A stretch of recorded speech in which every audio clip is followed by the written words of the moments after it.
जयपुर ग्रामीण लोकसभा चुनाव को लेकर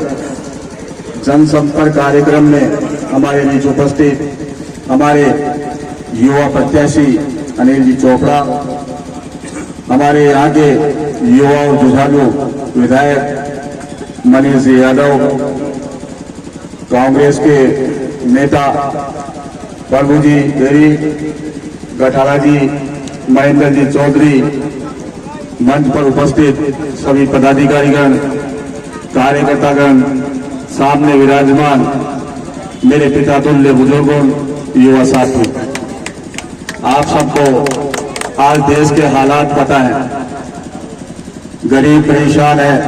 मजदूर परेशान है,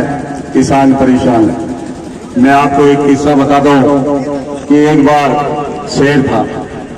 तो शेर की सैनी रूस से चलेगी, तो बीके सामने खाना बढ़ावा की प्रॉब्लम आ गई, क्योंकि आप लोग होते ही तो शेर नहीं शिकार करवा जाए, तो वह लोमड़ी भी एक पकड़ में आ जाए, तो लोमड़ी ने भेजे भाई खाना की व्यवस्था कर ले रहा, तो लोमड़ी ढूंढवा जाए तो एक गधो मिल जाए, तो गधा ने ज्ञान दे कि तरह राजा साहब बुलाए थे और तरह राजपाल देना सिंहासन पर बैठा होला, तो गधो भी साथ साथ आगो शेर का नया शेर भी शिकार करवा जे लपियों तो भैया कान हाथ भागा, तो शेर तो भागो भैया कांगड़ा उखड़ गया, शेर देखे तो गयो शिकार। दोबारा लोमड़ी ने कहते फिर दोबारा जा, लोमड़ी दोबारा गई तो गधो की वजह यानी कहीं कराओ लोग मराओ लोग कहते तेरे पतो बोल कहीं के जाए मुकुट पेरा के बीच में कान आ डारे था, ये वास्ते तारा कान उबड़े थे, गधो फिर लालच मांगो। अब की बार गधो जिया ही आयो थे भी मुझे लगते हो, और गधो बाघ बना गया भी को पूछड़ो आत्मा को, पूछड़ो आत्मा को तो पूछड़ो पड़ गो। अब वो फिर शेर की भाई दोबारा ले रहा हो भी नहीं, दोबारा का जाकर लोमड़ी गई, तो लोमड़ी गई कि तू भागे हो, तारी पूछ तो ये वास्ते उपाड़ी थे भाई तो सिंहासन में सही तरीका से बैठ सके। फिर वो आगो वो आयो तो अब की बार गजाने शेर शिकार कर लियो, और वो चले गो भाई ठीक है, थोड़ी देर भोजन करना, तो लोमड़ी भी को करे जो दिमाग है खागी, अब शेर की होगी लाओ भोजन का है, तो भी माया दिमाग खोलना जी, तो वो लोमड़ी ने की हो कि इसका दिमाग तो नहीं है, तो लोमड़ी ने जब महाराज अगर ये में दिमाग ही हो तो आपने 3 बार जा समात हो गई। उसी प्रकार भारतीय जनता पार्टी ने 2014 में झांसा दिया भाई सबके खाते में 15-15 लाख रुपए आएंगे, उस झांसे में जनता आ गई और वो सरकार बनावेगी। उसके बाद 2019 में फिर उन्होंने झांसा दिया कि हम 2 करोड़ नौकरियां हर साल देंगे, युवा उस समय फिर झांसे में आ गए और फिर सरकार बन गई। तीसरी बारी है, आप अपने दिमाग से सोचो समझो, अगर इस बार सरकार बन गई तो लोकतंत्र खत्म हो जाएगा। उन्होंने कहा है कि हम 400 पार लाएंगे और संविधान बदलेंगे, संविधान को बचाने के लिए कांग्रेस पार्टी को वोट दो। आपने पहले भी आपकी आवाज उठाने के लिए आपने एक जनसेवक चुनकर विधानसभा में भेजा, जो आपकी आवाज विधानसभा में उठा दे। आज मैं फिर बताता हूं कि आने वाले चुनाव में 19 तारीख को नेता और महाराजा न चुनकर एक जनसेवक चुने, अनिल चोपड़ा को जनसेवक चुनकर हिंदुस्तान की सबसे बड़ी पंचायत में आपकी आवाज उठाने के लिए भेजे। 19 तारीख को ज्यादा से ज्यादा वोटों से यहाँ से कांग्रेस पार्टी को जिता कर भेजे। अनिल जी, मैं आपको विश्वास दिलाता हूँ कि मैं पहले आया था जब इन्होंने वादा किया था कि शाहपुरा विधानसभा क्षेत्र में सबसे ज्यादा लीड खेलदोली पंचायत से मनीष जी को दिलाकर भेजेंगे, और आज भी इनकी तरफ से आपको विश्वास दिलाता हूँ कि आपकी जयपुर ग्रामीण में जितनी भी पंचायतें हैं उनसे सबसे ज्यादा लीड खेलदोली ग्राम पंचायत से मिलेगी। धन्यवाद, जय हिंद। आज हमारे इस खेजरोली के ऐतिहासिक स्थान पर हम सबके बीच में आज इस कार्यक्रम में पहुंचे, इस सभा में पहुंचे हमारे जयपुर ग्रामीण के कांग्रेस के लोकप्रिय उम्मीदवार भाई अनिल चोपड़ा जी, इस मंच पर उपस्थित चौमू नगर परिषद के सभापति बड़े भाई विष्णु सैनी जी, नल्लाल जी गोठवाल साहब, पवन जी, राम साहब जी बाजा साहब, राजेंद्र जी पलचानिया, हरिनारायण जी गठाला, प्रवीण जी व्यास, सरदार जी बराला, प्रभु जी चौधरी, रघुवीर जी यादव, वृद्धि चंद जी यादव, परमानंद जी पलचानिया, महेंद्र जी चौधरी, पूनिया जी, हमारे मीणा जी भाई साहब जो ऐसी हमारे पीसीसी के सेक्रेटरी है, तमाम हमारे कांग्रेस के बनवारी जी, तमाम हमारे कांग्रेस के सभी वरिष्ठ नेतागण, पिता तुल्य बुजुर्गों, मेरी आवाज को सुन पा रही माताओं बहनों, नौजवान साथियों, प्यारे बच्चों, बहुत अच्छे शब्दों में, सुंदर शब्दों में आज हमारे बड़े भाई विष्णु सैनी जी ने आपको बात रखी कि बार बार झांसे में नहीं आना चाहिए, बार बार झांसे में नहीं आना चाहिए। इस बात का एक सच्ची घटना से आपको एक कहानी कहकर के आपने बताई। आज ये जो व्यक्ति यहाँ पर उम्मीदवार के रूप में आपके बीच में बैठे अनिल चोपड़ा जी, मैं आपको कहना चाहता हूँ, मेरा गांव बिलंद्रपुर है, लेकिन मेरा गांव उतना ही खेजरोली भी है क्योंकि पड़ोस का गांव है, मेरी पढ़ाई यहाँ हुई है और हमेशा मैंने मेरा गांव खेजरोली को माना है। मैं मेरे गांव में आप सब लोगों को कहना चाहता हूँ, जिस प्रकार से साधारण रूप से मैं एक सामान्य परिवार में जन्मा, वैसे ही भाई अनिल जी ने एक सामान्य परिवार में जन्म लेकर के जो अपनी स्कूली शिक्षा के बाद में विश्वविद्यालय में गए, छात्र हितों की लड़ाई लड़ी और लड़ाई लड़ते लड़ते वहां के छात्र संघ के अध्यक्ष बने। जो व्यक्ति छात्र संघ का अध्यक्ष बना,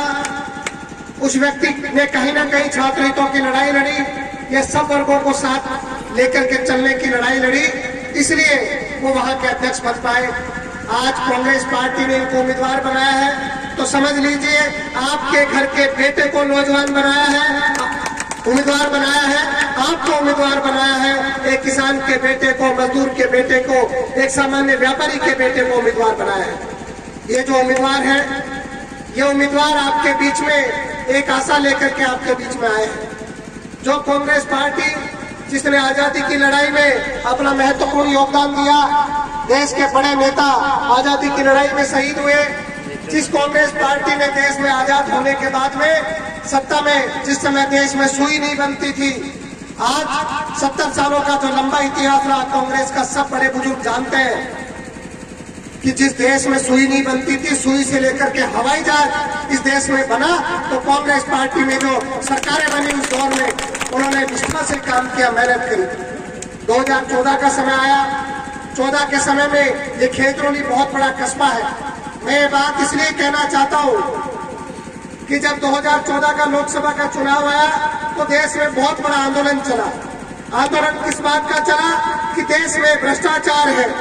आंदोलन चला कि देश में बहुत बड़ी महंगाई है, आंदोलन चला कि नौजवानों को रोजगार नहीं है, आंदोलन चला कि किसान की आय दोगुना नहीं है, हम दोगुना करेंगे, हम महंगाई को घटाएंगे।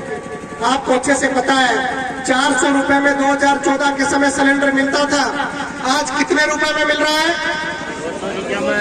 कितने रुपए मिल रहा है? पेट्रोल डीजल उस समय क्या भाव मिलता था, आज कितने रुपए में मिल रहा है? किसान की आय दोगुना हुई है क्या? किसान वहां पर बैठा रहा, 1 साल तक दिल्ली में जाने के लिए, राजधानी में जाने के लिए, अपनी मांगे मनवाने के लिए, प्रधानमंत्री के पास जाने के लिए बैठा रहा, उसको जाने नहीं दिया गया। उसके रास्ते में कीले गाड़ करके, उसको आंसू गैस के गोले छोड़ करके, गोलीबारी करके, बैरिकेडिंग करके उसको रोकने का काम किया। 700 किसानों ने जान दे दी। बाद में जब उत्तर प्रदेश का चुनाव आया और प्रधानमंत्री को समझ में आया कि देश का किसान झुकने वाला नहीं है, तो आकर के एक दिन अचानक कहते हैं मैं तीनों कानून वापस लेता हूँ। जब काले कानूनों को वापस ले लिया, किसान की दृढ़ इच्छा शक्ति थी, आज किसान का बेटा आपके बीच में उम्मीदवार बन करके आया है। हम लोगों को तय करना पड़ेगा कि देश में जब मणिपुर जैसी हिंसा हो रही है, महंगाई हो रही है, देश के नौजवान को रोजगार देने का वादा करते थे, रोजगार नहीं दिया। देश के लोगों को, नौजवानों को बेरोजगार करने का काम इन लोगों ने किया है। और जो भ्रष्ट नेता है, जिन पर करप्शन के कई चार्जेज है, कई प्रकार की जांचें उन पर चल रही है, उन पर जांच चलाने के नाम पर उनको भारतीय जनता पार्टी ज्वाइन करा करके उनको को पाक साफ करार करके ये पार्टी दे रही है। आज ईमानदारी से आप लोग बताइए, 36 कौम के लोग बैठे हो, कांग्रेस के सब लोग बैठे हो, यहाँ आम जनता यहाँ पर बैठी है, आप बताइए देश के भ्रष्टाचारी नेताओं की सबसे सुरक्षित जगह कौन सी है? जोर से बोलो। तमाम वो नेता जो भ्रष्ट है वो बीजेपी में जाकर के उनको सर्टिफिकेट मिल जाता है। देश की सबसे बड़ी भ्रष्ट पार्टी अगर कोई है तो वो भारतीय जनता पार्टी है, जिसने साबित किया है देश के कई नेताओं पर तरह तरह की जांचें चला करके फिर अपनी पार्टी में उनको शामिल कर लिया और उनको कह दिया कि ये तो भाई पाक साफ है, क्लीन चिट दे दी, इन पर भ्रष्टाचार के कोई आरोप नहीं है। सुबह का अगर कोई भ्रष्टाचार की कोई